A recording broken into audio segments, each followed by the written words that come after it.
हामीले आफ्नो colour प्रिन्टरमा head कसरी क्लिन गर्ने भन्ने समस्या चाहिँ म समाधान गर्न चाहन्छु। जस्तो यो विन्डोज 11 यहाँनिर कन्ट्रोल प्यानलमा क्लिक गर्छु। कन्ट्रोल प्यानलमा क्लिक गरेपछि यहाँ डिभाइस एन्ड प्रिन्टर छ।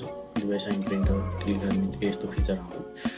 त्यसपछि म स्क्रल डाउन गरेर यो प्रिन्टर एन्ड स्क्यानरमा जान्छु।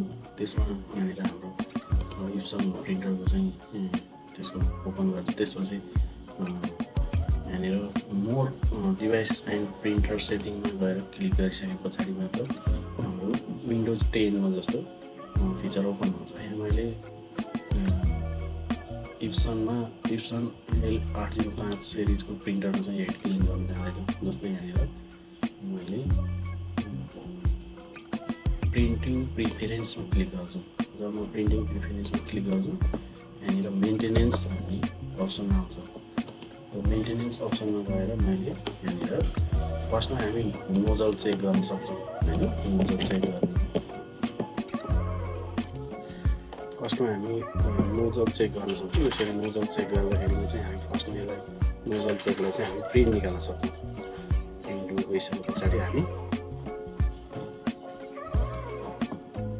यसरी हामी प्रिन्ट गर्न सक्छौँ। प्रिन्ट निकाल्दाखेरिमा चाहिँ हामीले प्रिन्ट गरिसके पछाडि हाम्रो यहाँनिर चाहिँ कोड एन्ड यहाँनिर क्लिनिङ निड भनेर यसरी देखाएको हुन्छ।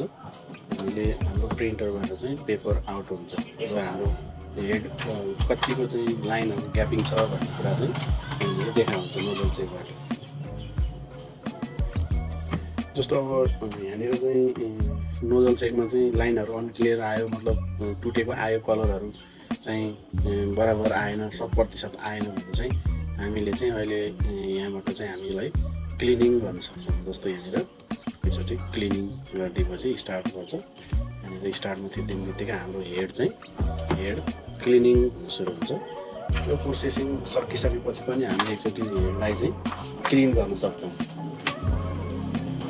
यो प्रोसेस कम्प्लिट हुनु पर्यो।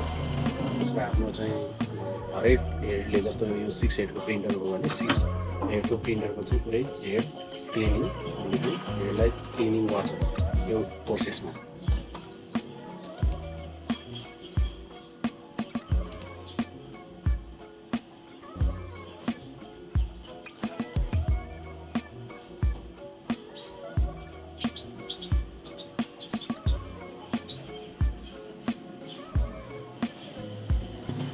जस्तो अब यहाँनिर हाम्रो चाहिँ यो क्लिनिङको प्रोसेस चाहिँ लगभग कम्प्लिट भयो। त्यस पछाडि यहाँनिर फेरि पुनः हामीले यो प्रिन्ट नोजल चेक प्याटर्न भनेर हामीले फेरि त्यही अघिको जुन प्याटर्नलाई हामीले प्रिन्ट गर्न सक्छौँ। यो अवस्थामा चाहिँ हामीले पुनः गर्दाखेरिमा चाहिँ हाम्रो पेपरमा चाहिँ पहिलोचोटि आएको भन्दा केही ड्यासहरू अथवा थोरै छ लाइन तपाईँले हेड क्लिन गरिराख्नु भएको छ टाइममा भने चाहिँ लाइनहरू कम आउँछन्, मतलब कम टुटेको आउँछ भने अब ग्याप बढी छ, हरेक दिन गर्नुहुन्न, अथवा हेडहरू सुकेको छ भने चाहिँ अलिक बढी ग्याप आउँछ। मसीहरू चाहिँ रातो आउने ठाउँमा पहेँलो आउने ठाउँमा अरू कलरहरू आएको हुन्छ। त्यसरी क्लिन भइसके पछाडि चाहिँ हामी यसलाई फिनिस गरिदिन सक्छौँ।